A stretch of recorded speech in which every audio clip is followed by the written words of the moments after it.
So hey guys, this is the second part of this explanation of this K3V pump with a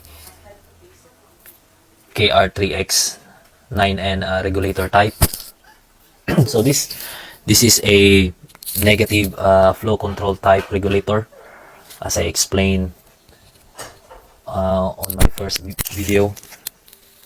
Then it has a variable horsepower control because of this power shift here, which is the pressure reducing valve. This time I will explain the auxiliary pump or servo pump.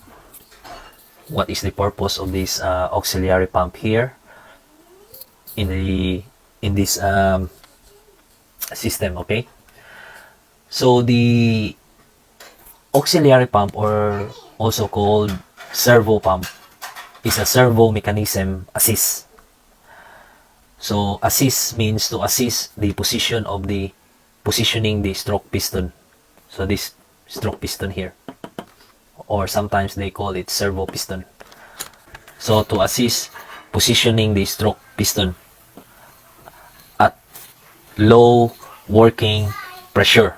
So what do you mean low working pressure? For example, at neutral, no load, okay, the pump angle is in minimum or zero. Since this is a negative flow control, so this is your graph here, this is your PI or pilot pressure, this one here, and this is your pump angle. Okay, this one here is your max, okay, then zero. So because it's a negative flow control, it's a inversely proportional. Okay, so meaning when the pilot pressure is increased, the pump displacement or the pump angle is decreased. So it kind of like that. Okay, so when the pump is in zero angle, all right, so this stroke piston here will move to the left or to the right. So that is the minimum position. Okay, so this two check here is very important because this two check here will determine the high pressure, okay, or the differential pressure between auxiliary and main pump. And also it's a safeguard. Okay, so the auxiliary pressure, if there's no check here, the auxiliary pressure will not go to the main system. Okay, so let's, for example, if the main system is normally open, okay, so this auxiliary pressure will not create pressure because it drains straight to tank. At the same time, the check valve here also protect your auxiliary pump. Like for example, if the main pump pressure is higher than the servo pressure, so the main pump pressure will supply to your servo system, then it will break your auxiliary pump because the main pump pressure is up to 290 or 300 bars, unlike the auxiliary pump is up to 150 bar only max. So it protect, it guard. So that's the check valve. Okay, so if for example at neutral your main pump is in the minimum angle or zero, okay, when there is no load, okay, the servo pressure will assist if there is a command from here, from your pilot pressure. If the pilot pressure, since it is a negative flow control, if the pilot pressure decrease, okay, if this is decreased, then this valve here will move to the left, draining this oil, this big chamber here, draining that, and then because you have a pressure acting on your small stroke piston area, so force is created, then moving the stroke piston to the left, and the angle of the pump will go in max stroke. So the pump now will stroke up.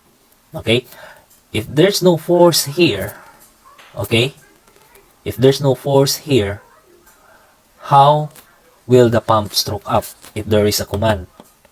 Okay, because your main system is no load, and also your main pump is in zero position.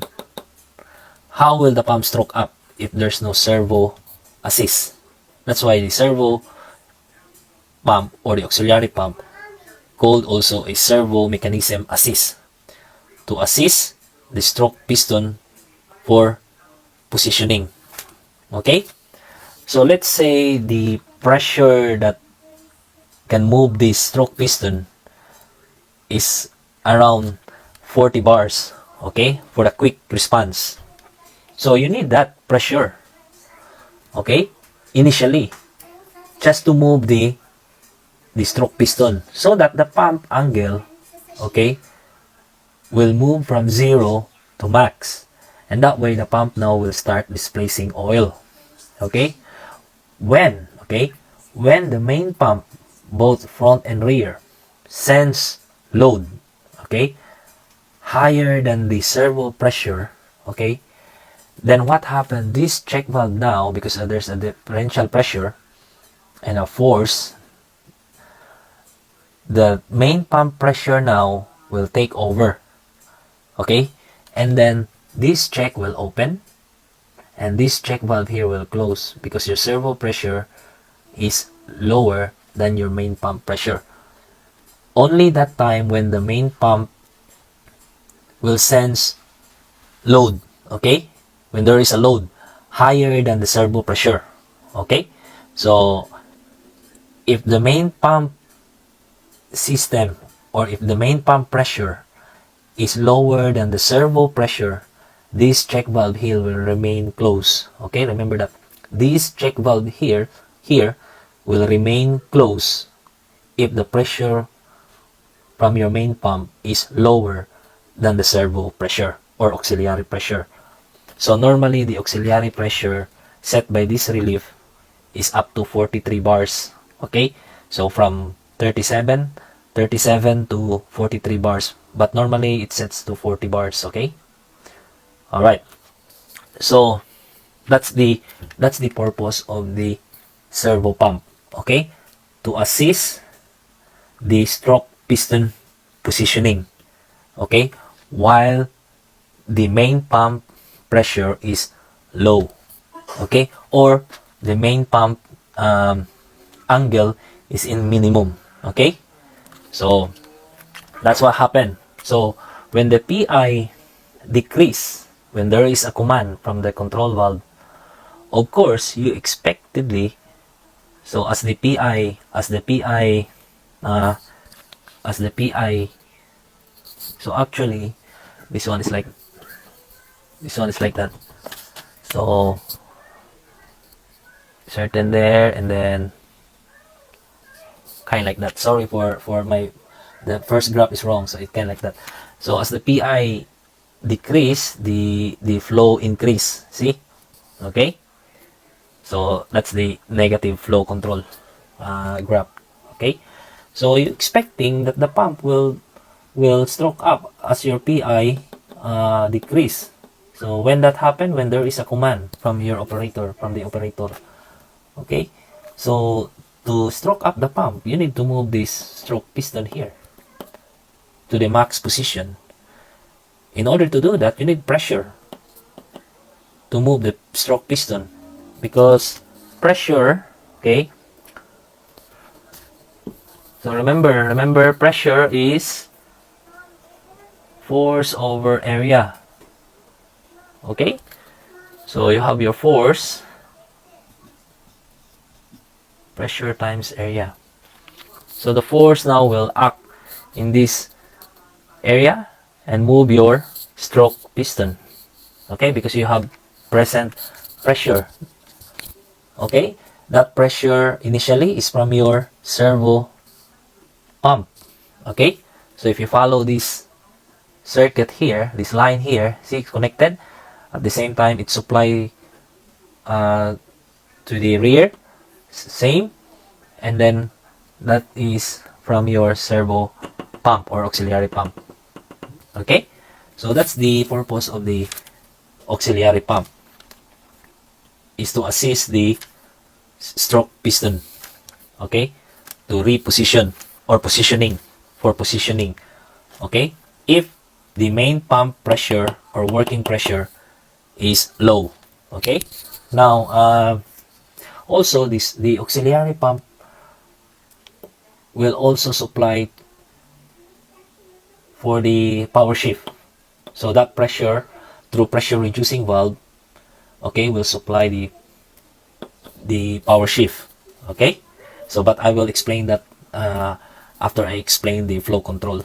So this time I just cover the purpose of the auxiliary pump or the servo pump. Okay, so this check valve here is very important. This check here is protect the servo pump when the main pump will take over, okay, from the servo pump. So if the main pump pressure is higher than the servo pump, the main pump pressure will take over in this area, closing the check valve. So in order to protect the auxiliary pump from the high pressure, there's a check valve there. Okay, so when the servo pump is higher than the main pump pressure, the servo pump will take over, okay, in this area, then closing that check valve. Okay, so it is very important you put those check valve, okay, because at neutral, if there's no load, when there is no check valve in here, okay, the servo pressure will not create enough pressure because it's draining to the main system, especially in a negative flow control. The control valve is normally open. Okay, it's an open center. Okay, that's a negacon valve. Okay, so it is very important those check valve is fitted. Alright, so that's the purpose of the auxiliary pump, so or pilot pump. So that's it. So next time I will explain the flow control, how the flow control works. Okay, so I explain this slowly so that you understand. Okay, thank you.